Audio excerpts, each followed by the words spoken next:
right, here we go. Last part of a four-part series with ex corrections officer Jason Parks, who ultimately served 9 months of a 3-year bid at Trenton State Prison for official misconduct in the second degree. I want to get your opinion on a few things.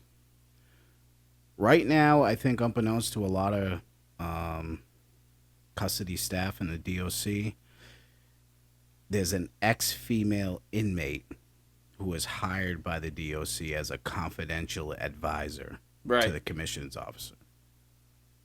Her name's Nafisa Goldsmith. Right. She was involved and found guilty of a heinous violent crime. She was found guilty on 2 counts of first-degree kidnapping, first-degree robbery, fourth-degree evidence tampering, and third-degree hindering prosecution. The New Jersey Department of Corrections pays this woman an annual salary of $120,000 a year, and she's allegedly right now under investigation by the department for undue familiarity, apparently. I have no idea. That's the word. What's your opinion on the department hiring an ex-inmate and essentially paying her more than the officers and some supervisors? I think it's a fucking dumpster fire, to be honest with you. Mm-hmm. I don't have no issues with the woman, Nafisa Goldsmith. I don't have any issues with her. Like, if you can get that hustle on, get your hustle on. Like, you know what I mean? If the state of New Jersey is going to throw over $100,000 at you, I mean, who wouldn't take that? You know what I mean? Especially an ex-con. Like, you know what I'm saying? And I know she has, like, other advocates that she works, and she's for prison reform and all those things. So I don't have nothing against that woman at all. I have a problem with the department completely with this hiring, because you're going to tell me that there's no ex-administrators or ex-COs or supervisors or anything like that that could do this job. And if I'm not mistaken, when you are an officer and you get hemmed up in some way or form criminally, that's it. You are not allowed to get another state job in the country. Anywhere in the country, you can't work for the post office, corrections, the dispatcher, firefighter. You can't do none of that shit. Mm-hmm. So the fact that the department hired this woman for that job, which is pretty much the commissioner's like right-hand lady right now, to me is a fucking joke. And it just speaks on why this department is never taken serious. If you talk to other law enforcement departments like state police, regular municipalities, FBI, all that stuff, do you think they're doing that? Do you think the head of the state police, I forget his name, it's Patrick Callahan. You think Patrick Callahan is bringing in an ex-con to be his right-hand man to run the state police and give him the a different outlook on crime? Yeah. It's not fucking happening. Not happening at all. So I don't think a lot of people know about this in the department and out of the department. You know what I mean? At this point, though, do you actually think the officers and supervisors give a fuck? I mean, do they know? Do they not know? This lady clearly was got convicted of a heinous violent crime, and now the department turns around and is like, yeah, let us give you $120,000 salary, and you can advocate for the commissioner's office. Right. Like, are they cool with that? Are they not cool with that? I haven't heard anybody say anything about anything. I don't know if people know about it or not. I think it'd probably be split down the middle. I think there'd be people that really do give a fuck, and I think there's people who are like, yeah, whatever. Yeah, they don't give a fuck. I have no issues with Mrs. Goldsmith. Goldsmith, yeah. Goldsmith. I have no issues with her at all. Absolutely. None at all. Yep. Like, okay, good for you. Like, good for you. You know what I mean? You had to pick it. You did that. You did the crime. You paid the time. You picked your life back up, all that stuff, Yeah. and you hit the state at the right time, and they're giving you a bag full of money. Yeah. But you're gonna tell Joe Schmo, the fucking regular CO that grinds every day at the jail, trying to one be get home safe and secure to his family every day, working in these shitholes where they're tormented for most of the day. I don't give a fuck what anybody says. Yeah. That job is grimy. Like mentally, it's grimy. Yeah. And you're gonna tell these guys if they mess up, oh, you beat. Not only are you beat, but we're gonna send you to prison on top of that. Now, again, if you're guilty of it, whatever the law is the law. But you're telling these guys when they get out, it's over. Pension, everything, pension, references, your Yeah. life. You know what I mean? Some Yeah. of these guys lose their whole life. Yeah. In her case, like, I don't know this woman, but like, if you read the story, she was like a complete fucking thug at the time. Maybe she did turn her life around, and good for her. You know, Like, yeah, I just wanted to I don't ask know, you. I don't know the story of her situation. I don't know if substance abuse and all that stuff was in effect. Yeah, I just know please. they three of them ran down in a motel. The story reads and got they ran busy. down a motel. They were like, fuck it, let's just rob these people, and then we'll tape them up, throw them in a bathtub, waterboard them. You know what I mean? Yeah, basically that's what happened. Yeah. All right. So I want to go back a little bit. When you were nearing your release, you were seen by social services, and because they had messed up your first release date, what happened with social services redoing your paperwork for assistance so when you got out you could get help if you needed it? Yeah, so you got to go through these phases when you're going through parole. They're called JCAPs, and you go through social services with these JCAPs. And what it is it's paperwork that they fill out for you, applications for general assistance, SNAP program, which is food stamps. You can get the Obama phone. You can get housing. Yeah. You can get all types of stuff. They're gonna look you out, and you have to go through these certain steps. So that's what that's about. Okay. So you get out, no paperwork from social services, inside Trenton State Prison, for assistance. What's been the hardest thing you've faced since you've been out?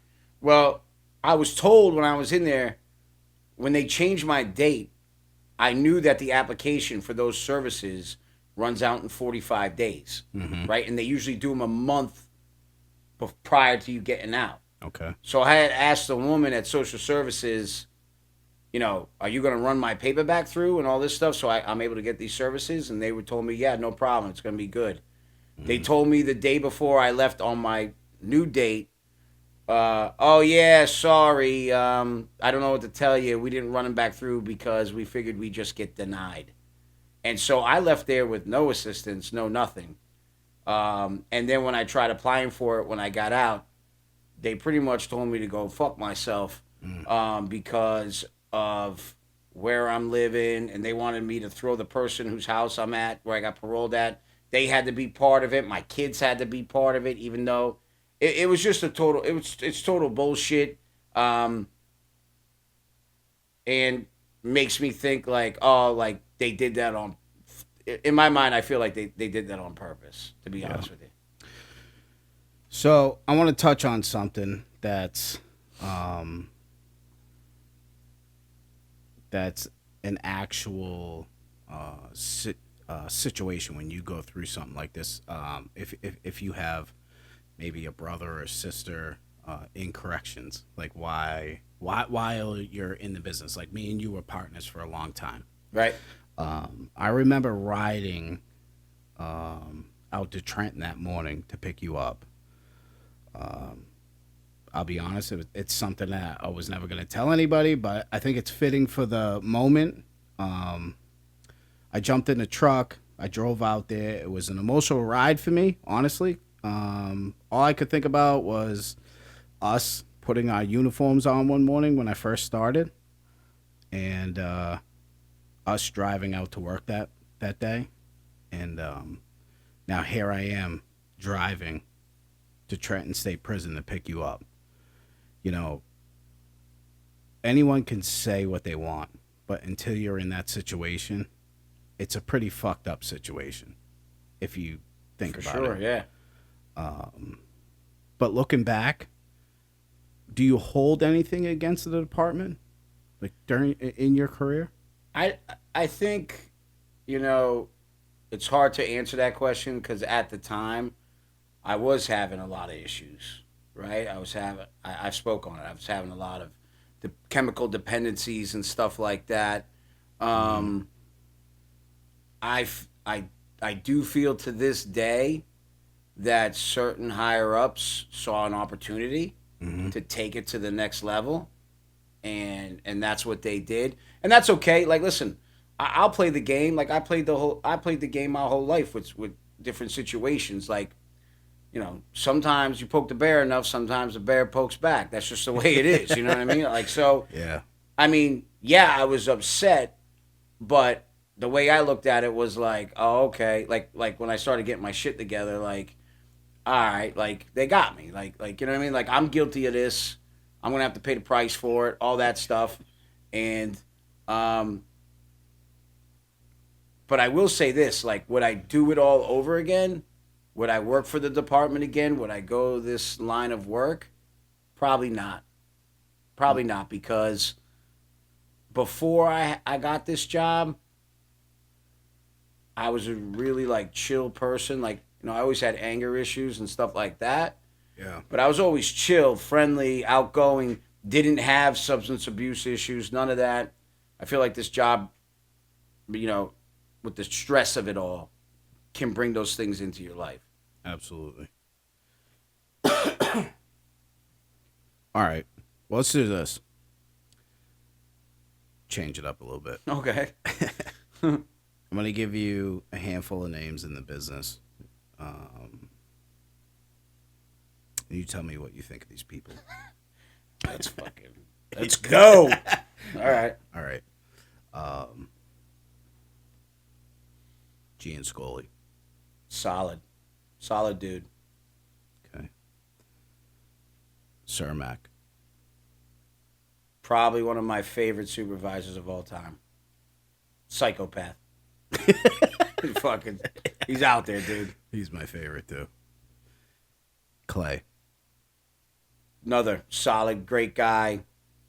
Looked me out when I first got back in Ad Sag. Funny as hell. Slow moving. Again, don't poke the bear. Yeah, he's one of those. Like, yeah, because he'll snatch your life from you. Yeah. JJ Stump. That's a tough one. Was my best friend in the beginning, but I feel like he betrayed me in the end. Okay. Miss Burton.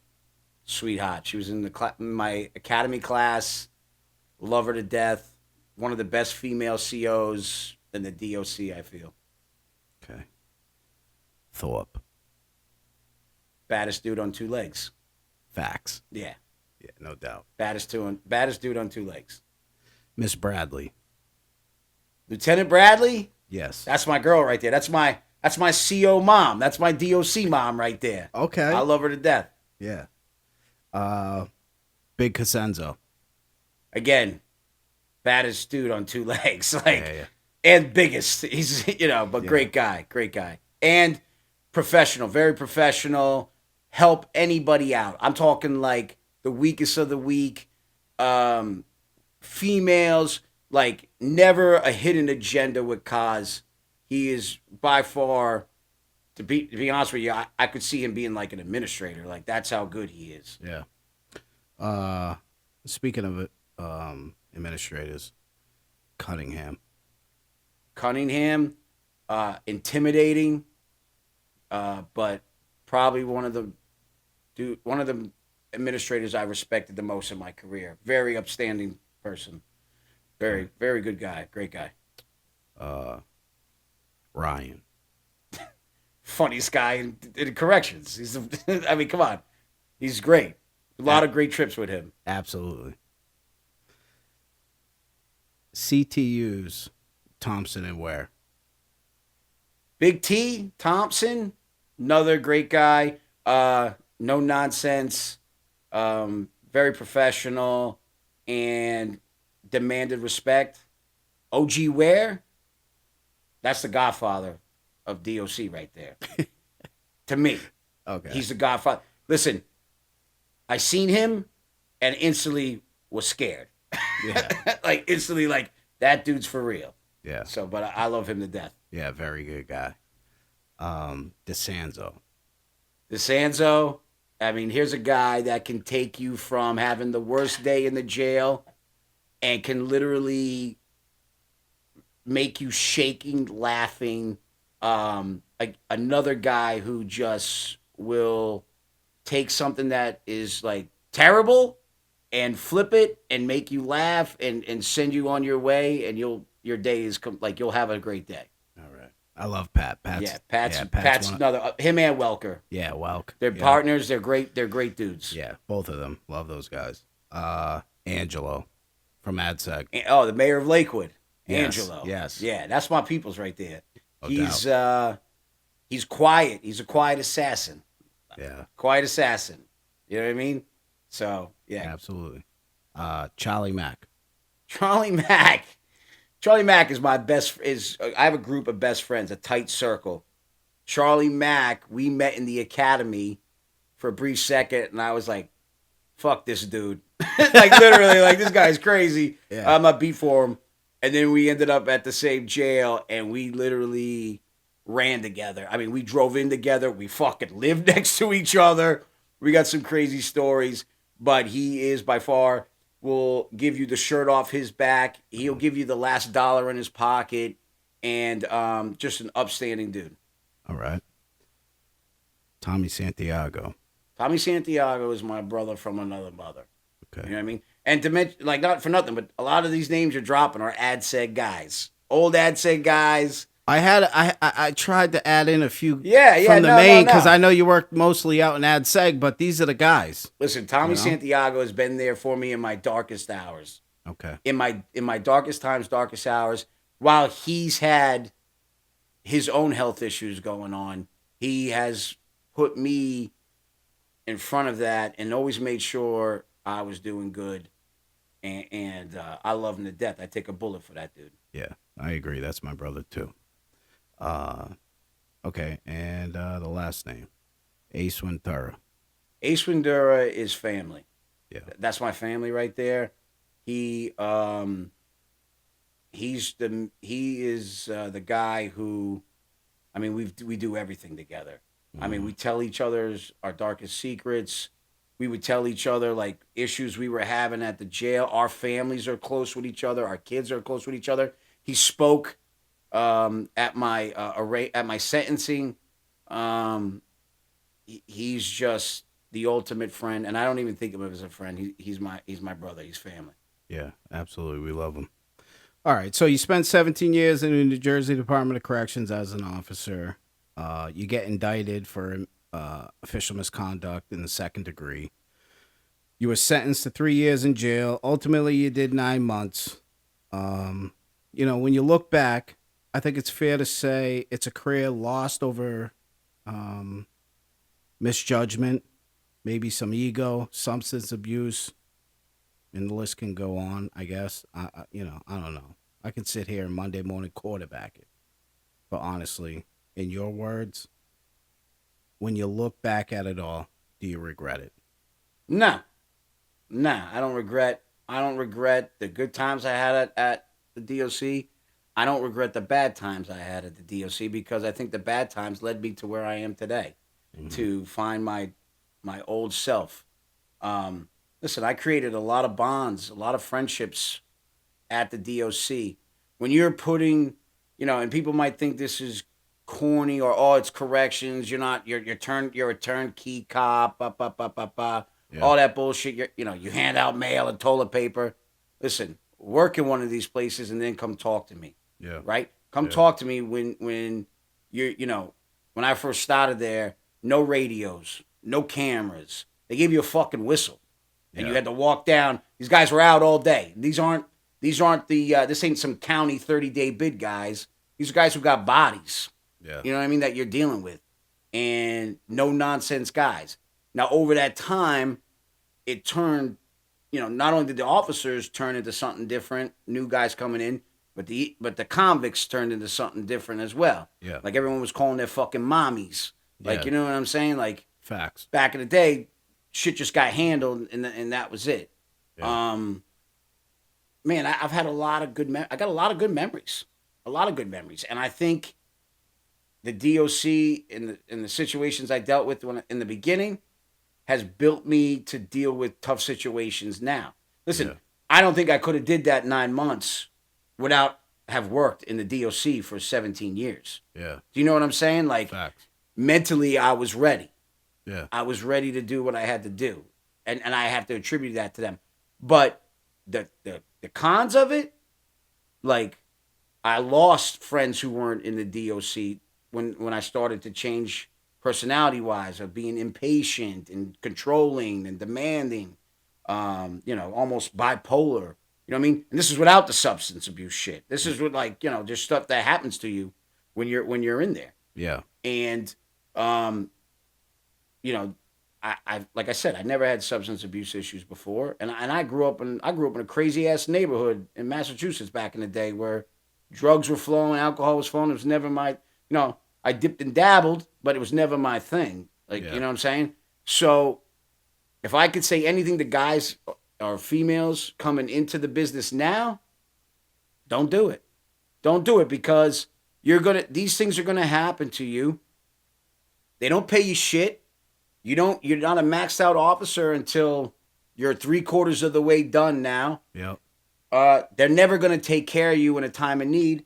I got I got a friend right now that has severe health issues, and they told this dude, "Oh well, you got to come to work or pay your fucking insurance. Get on workman's comp and pay your insurance."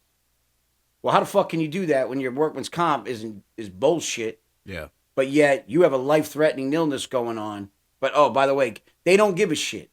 The Yeah. higher ups, they crumple you up like a piece of paper, and that's if you don't do nothing wrong. Yeah. They crumple you up exactly. like a piece of paper and throw you the fuck away. Yeah. Look how many guys when they leave the DOC retired.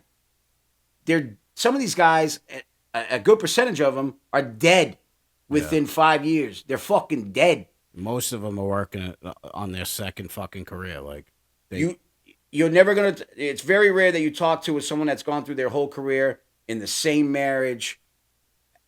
Family's good, health is good. Yeah. It's very rare. Yeah. And I just think it's not worth. To me, it's not worth it. It's really not worth it. If you're going to sum up your entire career in one word, what would you say? Gangster. No, I'm playing. Some would say People would though. fucking clown me right now. Some would say though. Yeah, listen. Nah. One word: Yeah. excitement. Yeah. You know what I mean? I would agree. Excitement. I feel like there was never a dull moment with me. Yeah. That could be good, that could be bad, but one thing you could always say about me and AdSeg, like any females that came down there and worked, I always took care of the females, made sure no one disrespected them. Yeah. I made sure I tried to make sure no one disrespected any officers.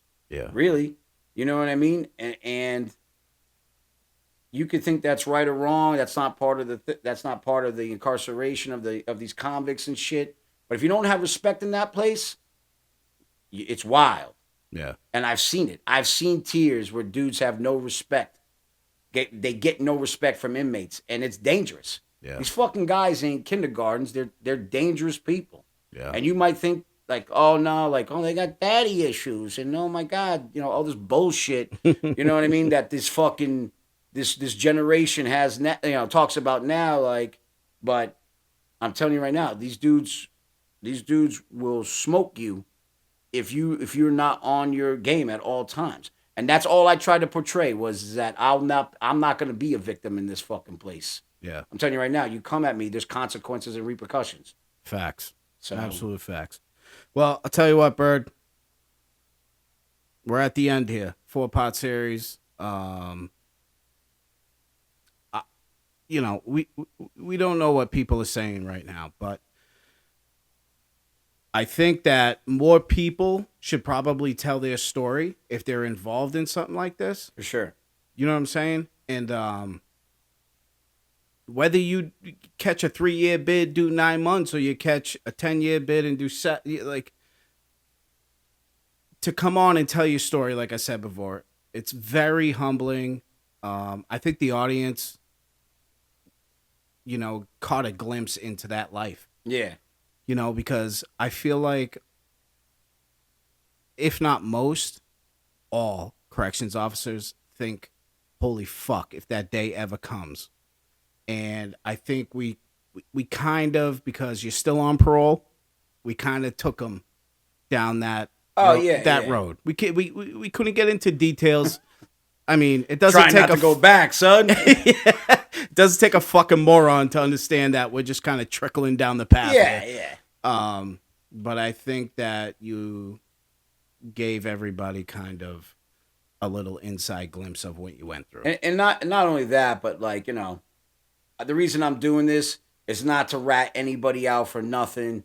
Like I said before, I would never fucking do that. I'm not about that. Like if you got something, if you got off on something and that I didn't or whatever, I don't give a shit. Like, good for you, man. Like praise to you. That's not what this is about. Even like people supervisors and other COs I didn't like, and at the end of the day, it's all blue. You know what I mean? Yeah. And I just wish the camaraderie in these places would be a little bit like it used to be back in the day. Like dudes looking out for each other and fuck upper management. Like, you know what I mean? When they try to hem these guys up on bullshit. Because there are, like I said, there are serious, if there is something serious going on there, then you're going to have to pay the piper on that. Yeah. But I feel like the Attorney General's office and the DOC, they're chasing dudes for the most minor things and trying to ruin their lives. Yeah. These aren't prison offenses. These aren't jailable offenses to send someone away and fuck the whole life up. I'm not saying that on my case. Yeah. I'm just saying in general. I've got friends, other people in the department that are going through shit. You're just like, this is ridiculous. Crazy. This is insane. Yeah. So I mean, I hope everyone stays safe out there. Keep grinding, doing your thing, and you know what? If you can, look out for one another. Look out for one another, and be that tight group that we all used to be. You know what I mean? Yeah. All right, man. Well, we appreciate it, man. We appreciate everything you had to say, and I'm sure everybody enjoyed it. So, thanks again, Bert. I appreciate it. Thanks.